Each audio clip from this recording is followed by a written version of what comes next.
ದಾಂಡೇಲಿಯಲ್ಲಿ ಸಮಯ ನಿಂತ ಗೋಪುರ ಗಡಿಯಾರ ದುರಸ್ತಿ ಮಾಡಿ ಇಲ್ಲವೇ ಪರ್ಯಾಯ ವ್ಯವಸ್ಥೆ ಕಲ್ಪಿಸಿ ಸಾರ್ವಜನಿಕರ ಆಗ್ರಹ.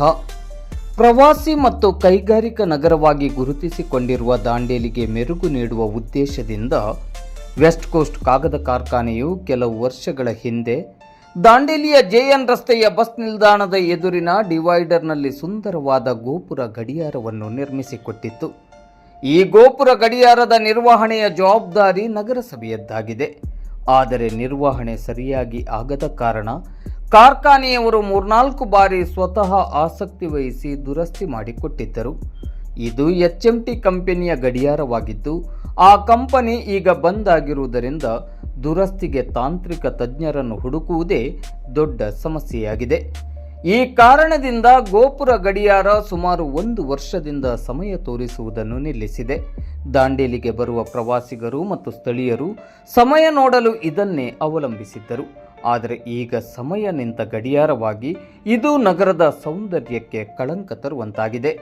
HMT ಕಂಪನಿ ಮುಚ್ಚಿರುವುದರಿಂದ ಈ ಗಡಿಯಾರದ ದುರಸ್ತಿ ಬಹುತೇಕ ಅಸಾಧ್ಯ ಎಂಬಂತಾಗಿದೆ. ಆದ್ದರಿಂದ ಈ ಹಳೆಯ ಗಡಿಯಾರದ ಬದಲು ಮಾರುಕಟ್ಟೆಯಲ್ಲಿ ಈಗ ಲಭ್ಯವಿರುವ ಕಂಪನಿಯ ಗಡಿಯಾರವನ್ನು ಅಳವಡಿಸಿದರೆ ಮಾತ್ರ ಸಮಸ್ಯೆಗೆ ಶಾಶ್ವತವಾದ ಪರಿಹಾರ ಸಿಗಲಿದೆ. ಇಲ್ಲವಾದಲ್ಲಿ ಇದು ಹೆಸರಿಗೆ ಮಾತ್ರ ಗೋಪುರ ಗಡಿಯಾರವಾಗಿ ಉಳಿದು ಸಾರ್ವಜನಿಕರ ಆಕ್ರೋಶಕ್ಕೂ ಕಾರಣವಾಗಲಿದೆ. ಈ ಕುರಿತು ಹಿರಿಯ ನಾಗರಿಕರು ಮತ್ತು ನಿವೃತ್ತ PSI ಪುಟ್ಟೇಗೌಡ ಅವರು ಇಂದು ಗುರುವಾರ ಸಂಜೆ 4 ಗಂಟೆ ಸುಮಾರಿಗೆ ದಾಂಡೇಲಿ ನಗರದಲ್ಲಿ ಮಾಧ್ಯಮದ ಮೂಲಕ ನಗರಸಭೆಯ ಅಧಿಕಾರಿಗಳಿಗೆ ಮನವಿಯನ್ನು ಮಾಡಿ ಈ ಕೂಡಲೇ ಗಡಿಯಾರವನ್ನು ದುರಸ್ತಿ ಮಾಡಬೇಕು ಅಥವಾ ಪರ್ಯಾಯ ವ್ಯವಸ್ಥೆಯನ್ನು ಕಲ್ಪಿಸಬೇಕೆಂದು ಒತ್ತಾಯಿಸಿದ್ದಾರೆ. ಮನೆಯಲ್ಲಿ ಗಡಿಯಾರ ಹಾಳಾದ್ರೆ ಮನೆಗೆ ಶಾಪ ಅಂತ ಹೇಳ್ತಾರೆ. ಆದರೆ ಊರು ಬಾಗಿಲು ಬಸ್ ಸ್ಟ್ಯಾಂಡ್ ಹತ್ರ ಇರುವಂಥ ಗೋಡೆ ಗಡಿಯಾರ ಹಾಳಾಗಿ 1 ವರ್ಷದ ಮೇಲೆ ಆಗ್ತಾ ಬಂತು. ಯಾರೂ ಹೇಳೋರಿಲ್ಲ, ಕೇಳೋರಿಲ್ಲ. ಇದೆ ಹೇಳಿದ್ರು ಅದರ ರಿಪೇರಿ ಆಗ್ತಾ ಇಲ್ಲ. ಇದು ನಮ್ಮ ದಾಂಡೇಲಿಗೆ ಶಾಪ ಆದಂಗೆ ಆಗಿದೆ. ಇದು ಒಂಥರ ಜಲ್ದಿ ಶೀಘ್ರ ರಿಪೇರಿ ಆಗಬೇಕಿದ್ದು, ಸಾರ್ವಜನಿಕ ಅನುಕೂಲ ಆಗಬೇಕು. ಬಸ್ ಸ್ಟ್ಯಾಂಡ್ ಇರೋ ಜಾಗದಲ್ಲಿ ಜನ ಹೋಗ್ಲಿಕ್ಕೆ ಬರಲಿಕ್ಕೆ ಟೈಮ್ ನೋಡುವಂಥ ಸಮಯ ಇರ್ತದೆ.